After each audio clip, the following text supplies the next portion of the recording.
किसान आंदोलन है दिन प्रतिदिन और मजबूत होता जा रहा है, और इसके बारे में ज्यादा डिटेल में हमारे साथ में युवा किसान नेता है, वो पूरी जानकारी हमें देंगे। सर जी राम राम। राम राम राम राम। तो सर जी पूरे मैटर के बारे में क्या कहोगे जी आप? पूरे मैटर के बारे में यही कहना चाह रहे कि आज़ादी के बाद ये एक नए भारत निर्माण के लिए जो किसान के नेतृत्व में लोकतंत्र को बचाने की लड़ाई शुरू हुई है, ये एक ज़बरदस्त तरीके से ऐतिहासिक आंदोलन साबित हो रहा है, और ये आंदोलन एक पूरी दुनिया के आंदोलनों के लिए एक नज़ीर पेश करेगा। और इसको देख करके आज अपना जो कुनबा इकट्ठा होया, जो इस देश की असली रीढ़ है, इस देश की असली ताकत है, और वो ताकत इकट्ठा हो रही, तो ये जो कंपनियों की सरकारें बैठी वोट हमारे लेते हैं, काम जो है वो अडानी के लिए करते हैं। अब जो है जो वोट देगा और जिसने वोट दे करके सरकार बनाई है, या तो सरकार अपनी जिम्मेदारी निभाए, अन्यथा जो है कुर्सी खाली करे।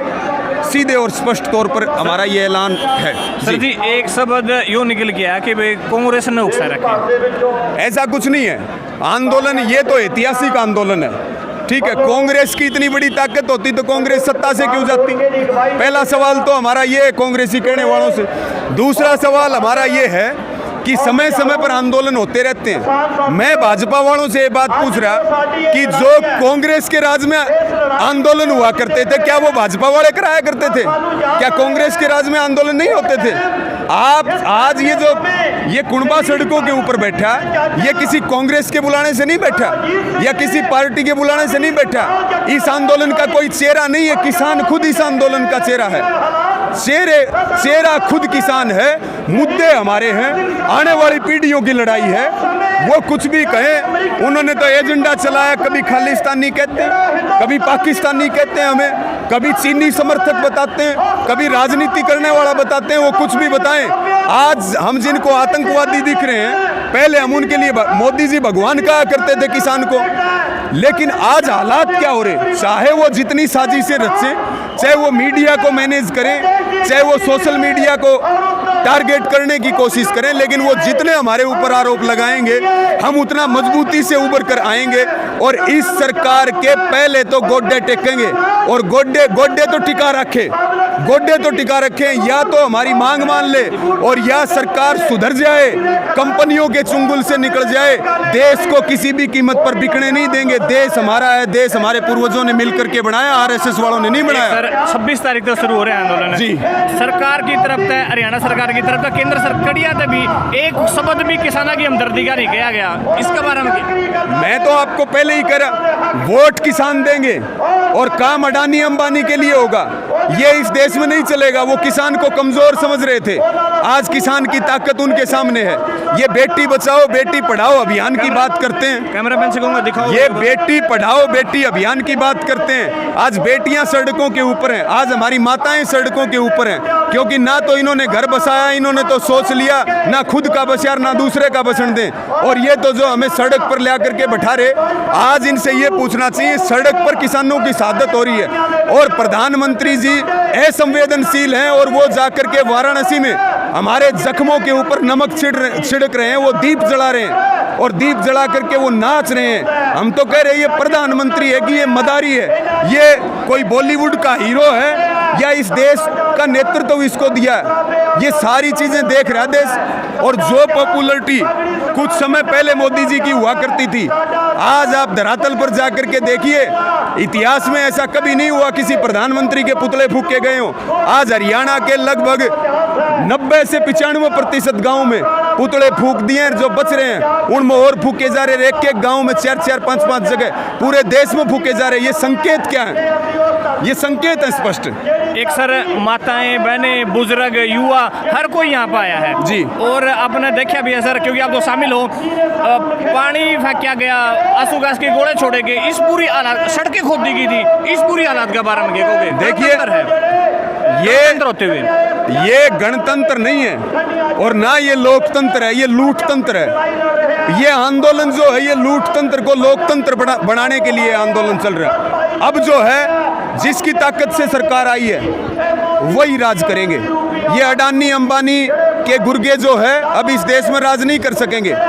और जिस तरह के हथकंडे सरकार ने अपनाए, उन्होंने सड़कें खोदी, हमारे टैक्स के पैसे से बनी है। उन्होंने वाटर कैनन का प्रयोग किया। क्या लोकतंत्र में हमें विरोध करने का अधिकार भी नहीं है? हमें संविधान ये अधिकार देता है कि सरकार की गलत नीतियों का विरोध हम संवैधानिक तरीके से कर सकते हैं। हमारे पंजाब के भाइयों के रास्ते में जिस तरह से कांटे बिछाए गए, भारत पाकिस्तान की सीमा बनाई गई, हरियाणा के हमारे किसान बिरादरी के सरदारों ने मेरे सारे पंजाब के भाइयों के लिए रास्ते साफ करके दिए। और आज भी आप देख रहे फ्रंट में, क्योंकि वो बड़े हैं हम छोटे हैं, और पहले जो है कोई बात आएगी तो छोटे सबसे आगे खड़े, हमारी छाती सबसे आगे है। अगर किसी भी तरह की कोई बात आई हम पीछे नहीं हटेंगे। एक मांग करते हैं आपके माध्यम से, जो आपने सवाल पूछा, जो सरकार ने सरकारी संपत्ति का नुकसान किया है उसकी रिकवरी होनी चाहिए। इन लोगों के खिलाफ आपराधिक मुकदमा दर्ज होना चाहिए। और ये जो हरियाणा सरकार है ये इतनी बौखलागी, मैं तो ये बात कहता हूँ बार बार, इस पूरी सरकार को बस में बैठा करके आगरा के पागल खाने में छोड़ दो। ये लोग राज करने के लायक नहीं बचे हैं। गठबंधन की सरकार है, कोई भी किसानों के पक्ष में नहीं बोल रहा। ये गठबंधन नहीं है, मैं फिर कह रहा हूँ ये ठगबंधन है।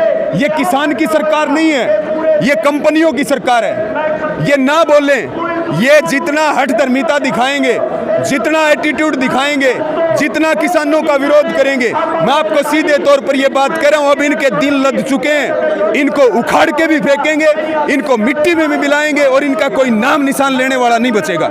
ज्यादातर कलाकार तो जो किसानों की आवाज को समझते हैं जी, लेकिन कुछ समझ नहीं पाए, जैसे कंगना रनौत जी।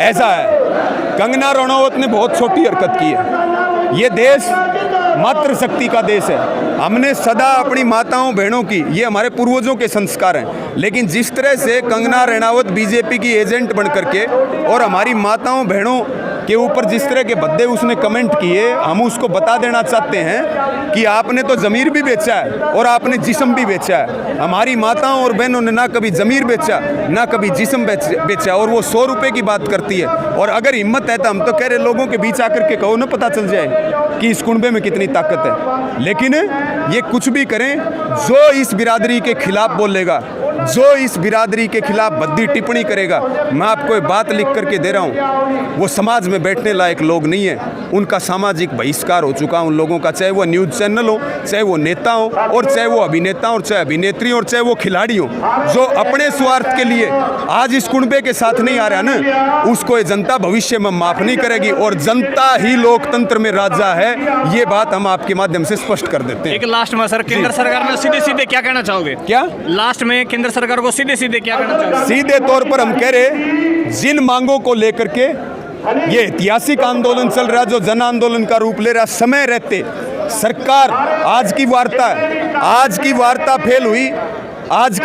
फेल हुई तो कड़े कदम उठाए जाएंगे, कड़े निर्णय लिए जाएंगे। 8 तारीख को भारत बंद का ऐलान हुआ, और अब सीधे तौर पर सरकार हमारी परीक्षा लेना बंद करे, सरकार हमारी ताकत का आकलन करना बंद करे। अब कड़े कदम उठेंगे, जो भी कदम उठेंगे और जो कुछ भी होगा उसके लिए सीधे तौर पर मोदी जी, प्रधानमंत्री जी सीधे तौर पर जिम्मेदार होंगे। इस कुनबे ने जो है ना शांति दिखाने में कोई कमी नहीं छोड़ी है। एक सर, केंद्र सरकार 3 अध्यादेश देना चाहा है, हाँ, और जिंदगी देना है वो लेना है गुंजाने जी, फिर भी क्या देना चाहो है? वो इसलिए देना चाह रहे, हमारी जमीनों के ऊपर कंपनियों के कब्जे हो जाए, कालाबाजारी करने वालों को लाइसेंस दे दिए जाएं, हमारी मंडियां तोड़ करके हमें इनका बंद हुआ मजदूर बना दिया जाए, हम जो है रोटी के लिए इन पर डिपेंड रहें। आम जनता को ये पूरे का पूरा, मैं जो चीन के अंदर जिस तरह से सरकार चलती है, ऐसे कानूनों से सरकार लोकतंत्र को खत्म करके और एक तानाशाही की सरकार इस देश में कायम करना चाहती है। और हमें पता लग गया कि ये तानाशाही पे आना चाहते हैं, तो अब की बार हम इनका पक्का इलाज करके जाएंगे, पक्का इलाज।